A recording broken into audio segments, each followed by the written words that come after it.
Good day, everyone. We're excited to be here. A special Super Talks today. We got NASA in the house again. I know we were blessed with the opportunity to work with NASA Demand, and I see Allie's book here. She brought us a book, and we promised we were going to turn it into a musical or a play, and that Demond's our actor in residence at the conservatory. This dude is the real deal. I mean, we're award winning across the nation, so. If anybody can turn this into a play or a musical or something special, it's Demond and the team. So we're looking forward to that one, man. And Absolutely. I can't wait for the screening at NASA. It's going to be beautiful. So hopefully That'd be they're going to show at the excellent. National Space Station. It's going to be something special. So Demond, as always, it's always nice to be with you, man. Thank you for taking time to be here. I know this is one of those super talks that we're excited about anytime we get around NASA. So what questions do you have for our special guests? And introduce them. Who do we have? We have Glenn Johnson, Manager of Design and... I'm going to do it one more time.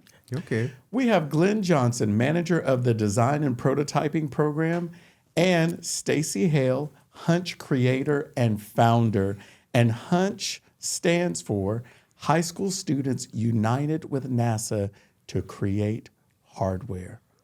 How cool and how fortunate are we all to have you both here with us. I want to start off by first of all saying thank you all so much for sharing your time with us, sharing your knowledge, and for all that you're doing with helping the next generation discover what is out there, what's unknown, and making it known and making our society better for it. I want to start off by saying, so how did Huntch ever come into being? Like, how did this happen? Okay, so that's a long story about how it happened. But my oldest child was in a 12th grade ag mech class, and he wanted to build a barbecue pit. So he asked me to get some metal. I brought the metal to the school, and while they were unloading the metal, I talked to the teacher, and they were making a fifth wheel trailer to haul live animals, to the Houston Livestock Show and Rodeo.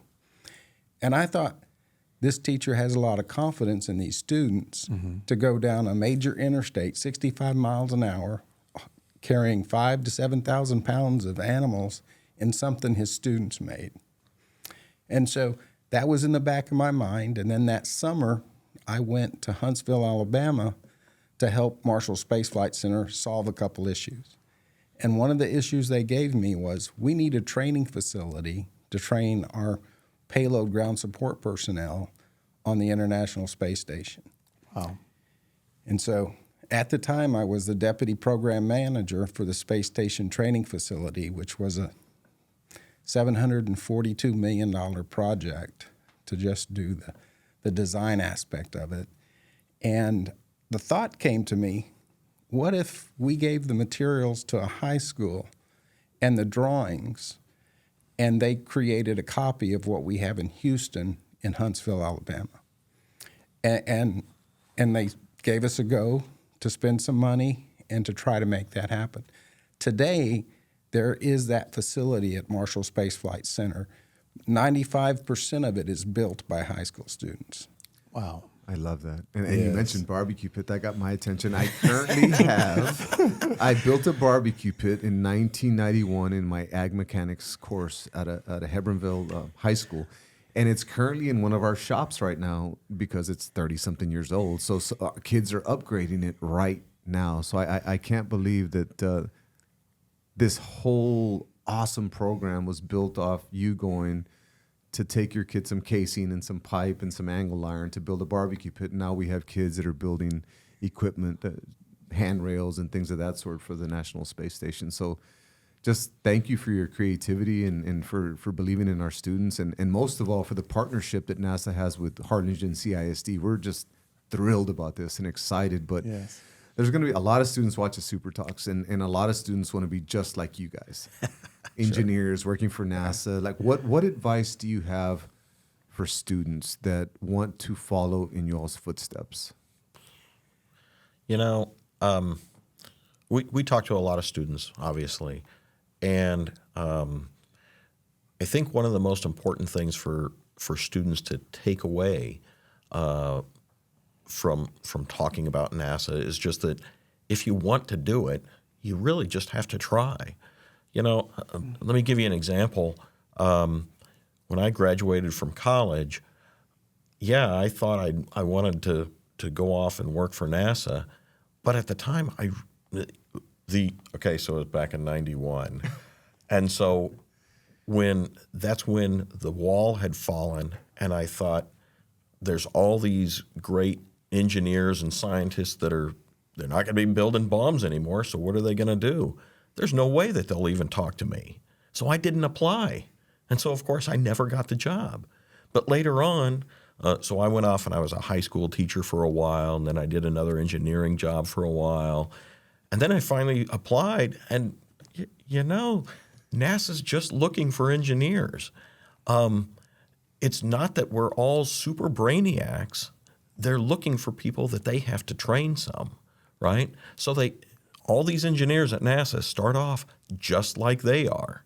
They start off in high school, they go off to college, and once they've got some training from school, now you have to do more training because, let's face it, there aren't other places where you have to design a spaceship, right? There aren't too many places. So really, you come to NASA, you come to all these other jobs, and you're going to get trained on how to build whatever this new thing is that you're doing.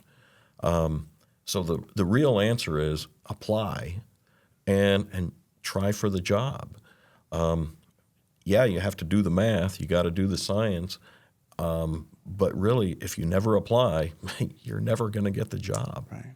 And I love that advice. So to all the students out there, you heard it from someone that works for NASA is just put forth the effort and try. Don't hold back and don't think that it's not possible. I think a lot of times, for whatever reason, we think that things aren't possible and we don't try. So just get out there and get after it, because that's our goal in Harlingen CISD is we know that our students are just as smart as any other student. That's exactly and right. capable. So why can't we get after it? So to all the moms and dads out there and myself, I have 3 little ones right now, and they have big dreams too. And that's advice for moms and dads and for students is just don't sell yourself short. Get out there and try and get after it. And we have some individuals here that are also willing to help. Not only do they work for NASA, but they're here sitting down with Demond and I and talking to schools across the Rio Grande Valley. So this is just a blessing for us, Demond. What are you thinking? Well, I'm thinking, how incredible lessons learned from the grill.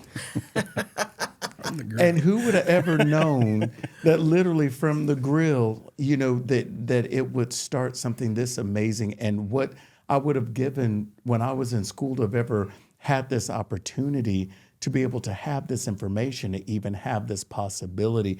I would have been so hungry for that, that I think is just incredible. I wanted to ask, and this is a question from either one of you, what has been one of the most rewarding parts of going into the school system and bringing that to students for you so far? So I'll tell you, the very first year, we realized that this was going to be a win for NASA, okay? But what you don't understand is the win for the student from my perspective. Right. And so we had an incredible year.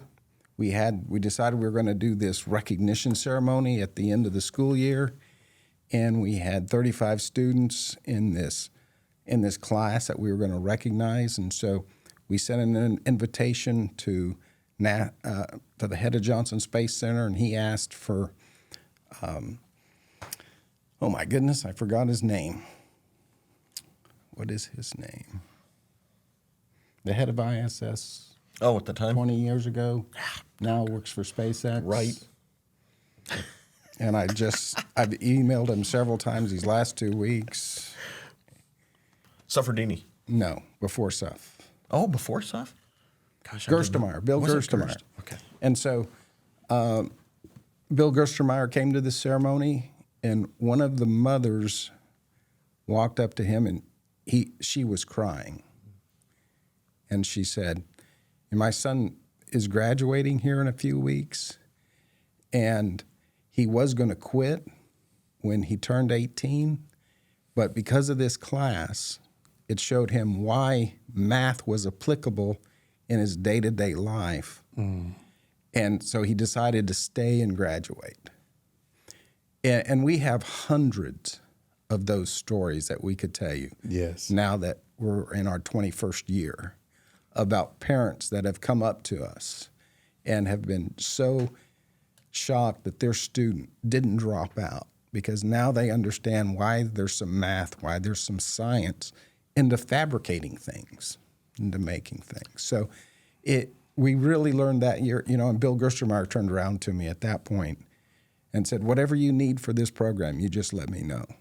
And that's what impresses me is that Yes. you all are such successful individuals working for one of the best organizations in the world, but yet I can still feel your passion for kids. I can still feel, although you have this cognitive ability to create, I can still sense that heart for children, and that just, man, that makes me happy, because we want our kids exposed to individuals like yourselves, and many times we think that NASA employees are untouchable or that you don't have time, but this program is proving that to be wrong. That it's quite the opposite. Is that you do have time and you are leaning forward and you're doing everything for us. So on behalf of the district, I want to thank you all, and I think that one of the things that we push in our district is emotional intelligence.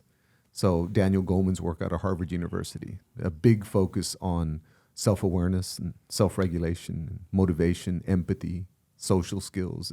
And we know that as an astronaut or an engineer or a NASA employee, you need to have massive cognitive abilities. But what is NASA doing around emotional intelligence for astronauts or for engineers, or for what the psychosocial perspective of the game? Is there anything that comes to mind?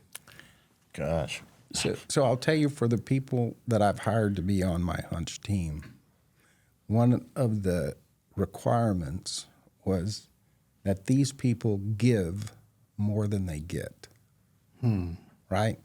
And so financially, when I was in charge of that kind of stuff, I always made sure I took care of them, right? Because I knew the people that I hired were people that were giving people and that would give more than they get. And that's the thing about me. And so as I've hired people, that's what I've looked for. And if I made the mistake and didn't hire someone like that, then we ended up replacing them. And that's a message for the student body and the staff. And we've been having a lot of conversations around the importance of emotional intelligence. And you're hearing from a higher level person at NASA to say that a lot of the reasons he picks people for his team is the emotional quotient, people that give more than they get, people that have empathy and understand others and things of that sort. So it's just proof that you don't only want to go out and get an engineering degree or a medical degree or an architectural degree or any kind of degree if there's really no reason to just be book smart if you're not people smart and self smart. And that's a big thing we're pushing right now. So I'm excited about that answer. Can I add to that a little bit? Absolutely. So I get to work with a lot of the astronauts, and when they're hiring astronauts, this comes from 8,000 or 10,000 or 13,000 people get whittled down to like 8 or 13 or something like that, right? That's a lot of winnowing, right? Yeah. But part of what they're looking for, it's not just, are you a good pilot? Are you a great scientist? Or a very important component is, what is it going to be like when you are with 3 other people on a spacecraft for hours at a time, or weeks or months or even a year at a time? What kind of a person is that? And that's a hard one, right? But really, the hardest part of the job, it's not when you're up in space, because the majority of an astronaut's time is spent here on the ground. And so what kind of people are they looking for? They're looking for people that can go up and talk to everybody, help them understand what the astronaut's going to go through, but making sure that that person understands what they need. So it's a lot of give and take, not just from the people that are on the ground that are helping serve the astronauts, but it's the astronauts trying to give back to those people as well. So the relationship between people is a really important component of any job, but we know that that's really special with the astronauts and the people that they work with, as well as, when they come out in the public, if you didn't know this person was an astronaut, they would be the most awesome person to just hang out and be with at the barbecue. Whether you knew what they did or not, they're the regular kind of person that you want to just hang out with. I absolutely love that answer. And Damon, it just, man, it gives me, every now and then I'll get these responses that give me chills. And that's one of them, because it just proves that we're on the right path, because we're pushing so hard to raise the emotional quotient. We're pushing so hard to get students to understand that it's not just about being book smart. It's about being people smart and self smart. Right. And the fact that I can't have a positive relationship with you all if I don't have a positive relationship with me, and I can't love you if I don't love me. And so there's a lot of work right now across this district on raising the emotional quotient. But for you to say that about astronauts, and man, that just, I don't know, Damon, that one just got me right here, man. That it hit home for me. And so to all the moms and dads, all the kids, everybody out there listening, you heard it from NASA. It's important about how you treat other people. It doesn't really matter what degree you have. It doesn't really matter what you bring to the table with regard to any kind of resume. And, at the end of the day is, can you relate to other people? Do you understand other people? Are you bringing positive energy to environments? Are you somebody that is able to inspire through action and able to empathize with other people and somebody that other people want to be around? And that takes work. That takes practice, because we're imperfect human beings. So I'm so appreciative of that response. Yeah, absolutely. I wanted to ask you as well, there's so many, you all are bringing up so many things. There's so many things that I want to ask you, and we don't have time for me to say all the things that I want to say. But I wanted to ask you, so it's two questions that I have. If we have time. We have time. Okay, we have good. NASA here, man. We got all the time we want. Good, because you don't get every day to sit down and sit around the grill. We should have had a grill up in here. But I wanted to ask, so I think that life always has a way of directing us whenever we're kids in the direction of the way that we should go. People say, well, what do you want to be whenever you grow up? Yep. And you just see a way. Like, I kind of knew that I was either going to be a teacher, an actor, or an attorney. And I had no idea that my life would make me basically all three at one time. You know what I'm saying? So what attributes should kids start thinking about within themselves? Like, what are some of the commonalities or things that their interest that would make them go, oh, maybe you should be thinking about this path?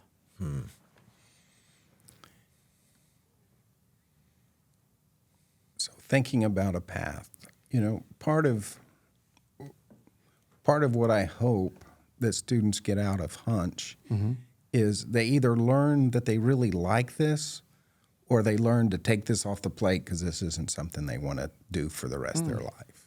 Okay. Right?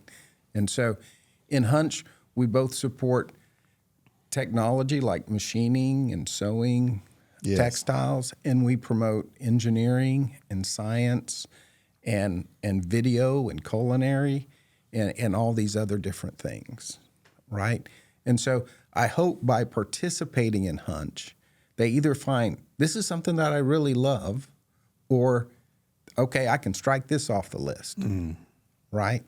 And our goal, the reason why we come out to these things and work with students is to help them be successful in it.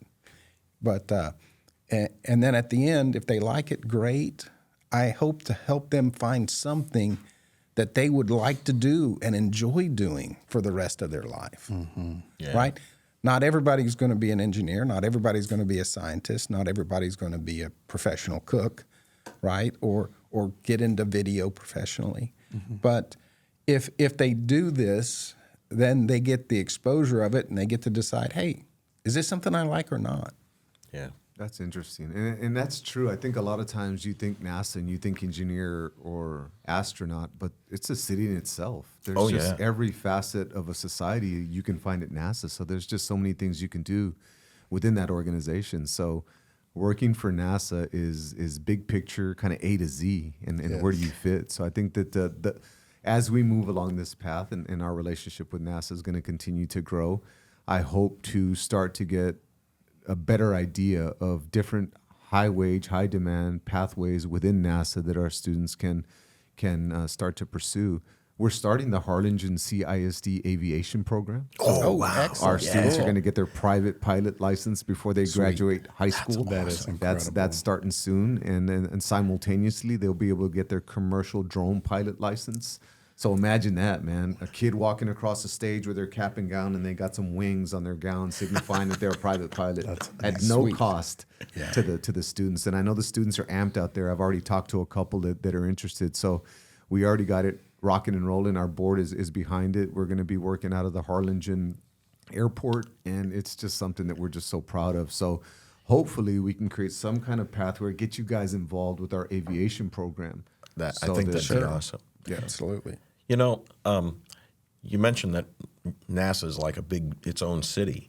I mean, we have accountants, we have lawyers, we have secretaries. Firemen, Yeah, ambulance, EMTs. security. If you can think of a job, there's probably one like it at NASA. And it's funny when you talk to the security guard, they are so excited because they are working at NASA and they're doing their part. The accountants, they know exactly what all of those little billings things are, and they're going, this is important. If we don't keep track of the money, it doesn't work right. Mm-hmm. And so if you don't have to be an engineer and a scientist and an astronaut to be able to help out with the space program. If you're excited about space, do what you want and come help us, right? That's the kind of thing that we'd like kids to be thinking about is it's not just being, an amazing cook. If you want to make food for astronauts, there's a program for you, We don't get to send up cheeseburgers and ham and French fries, but I love that. And for me, I know I don't work for NASA, but I brag about working with NASA. Yeah. With programs like this. I even slapped a sticker on my Harley, man. I got a NASA sticker on my Harley. Like, you work for NASA? I'm like, I work with NASA. That's right. So I think I'm cool now just because I'm with Huntch and you guys. So I think that we can just leverage one another. I love it. I know you got a car collection. You got to slap a NASA sticker on one of them little Small little vans. You got to see his car collection. You're What do you got out definitely there right one of now? I have a Subaru Sambar DS van from Japan that's out there right now. Yeah, is that right? I want to see that. Oh That's yeah, awesome. no, you gotta see. I would And love we're to gonna send slap it. a NASA Yeah, I would love sticker to on send it it right back now. with you all and see what you all would do to it. Y'all would send that thing flying. It would be outrageous the things y'all could do to that van. So we're coming close to the end of our Super Talks, but man, I just want to thank you all because I know that you're busy. I know you've been all up and down the Rio Grande Valley and you're working with different schools. And I just want you to know that Harlingen CISD is unique and we're committed and we're willing to go the extra mile to do whatever it takes. We want to take students to you, find ways to create field trips to go show them because a lot of times our students just need to see it. Yeah. To believe that they could do all these things, and I'm so grateful that you brought up the fact that you have lawyers and or engineers and you have we got architects too. You got architects and you got it's just a city, so you can work for NASA and be a lawyer. I think exactly that right. I mean I learned that today. I didn't think I should have known that, but that's something that just reminded me like, hey, we need to just create a pipeline to them. It's just we've got SpaceX down the road. That's but, right. But this is NASA. Right. Right. The originals. Elon Musk isn't sitting here. We've tried to get him here. We've called, and we're hoping that he sees us online. Hey, NASA's here. You got to get over and tell us your story. But coming back to Mon, anything for the world before we break? I just wanted to say thank you all. You actually answered my last question, which was we are going to be developing a play. We have been tasked with developing this play around My Daddy Works at NASA. And what I wanted to ask you is what does the world look like at NASA so that whenever we are portraying something, our job at the conservatory is always to be as truthful and honest and try to capture the essence of the moment or of the subject or of whatever it is that's going on. And as I'm looking through the pages of this book, I'm struck by the fact of all of the different jobs, of all of the different things that it takes to put somebody up there into space. And so is there anything else that you all wanted to kind of add to that? Like if you were going to come and see a play about NASA, it has to have Diversity. in terms of You know, when I walk down the hallway and whether I see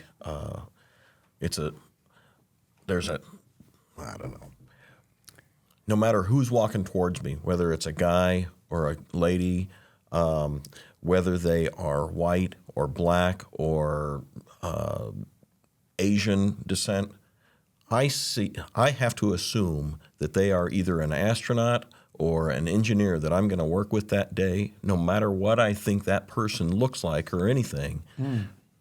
I know that that's most of the kind of people that I'm going to be working with. And so we have quite the diversity of the type of people. If you can imagine anybody that is at your schools, I'm going to see somebody just like that at NASA. I love that. okay. I think that's powerful. I think that's a message to the world is just work hard, be colorblind. Right? That's work right. hard. Focus. Absolutely. So Focus on getting jobs done. We are just average people That's right. who are just happen to have a job at NASA. And doing some extraordinary stuff. Right. Well, yeah, that's because that's what NASA does. But that's what the average person would do if they were working at NASA. But we're just, neither of us are something special, right? People think we're special because we work at NASA. But I'm just the average guy with a Bachelor of Science in Biomedical Engineering who the guy at NASA's daughter was going into biomedical engineering. He didn't know what that was, so he hired me to tell him. Okay? So you think about what is a ridiculous reason for having a job at NASA, and that is so you could tell the boss what his daughter's going to go get a degree in, right? We're just average people, right? But we have a unique job because when you think of NASA, you think of high quality, right? You think of people that don't make mistakes. But we do make mistakes. We make a bunch. Right? We're just like any other engineer off the street. And everybody else at NASA is just like anybody else. And so if you want to work at NASA, don't give up. That's right. I love that. Don't give up. Well, thank you on behalf of the entire Harlingen CISD family, on behalf of our board. I want to say thank you all for giving time because we know you have a busy schedule. So it means the world to us that you stopped by to share your heart. And I know that there's a student out there that's going to take something from this. There's a mom, there's a dad, there's somebody across the world that's going to take a nugget and be better for it. So thank you all very much. And we hope you all enjoyed the Super Talks. Yes. Bye-bye, And I everyone. just want to say thank you for being on my team. Okay? That's Your right. students, your teachers, your administration, they're all on my team. Did you hear that? Harlingen CISDs with NASA. Come on, join our family. Let's go. We're going to the moon. We're going to Mars. We're going to the space station. Where else are we going? We're going to Saturn, baby. Let's go. Let's do this. And moreover, we're also going to, first of all, start with going back to the grill because I'm still looking for those ribs. All right. this started with the barbecue. Not escaping that story. Bye, everybody. Everybody. Thank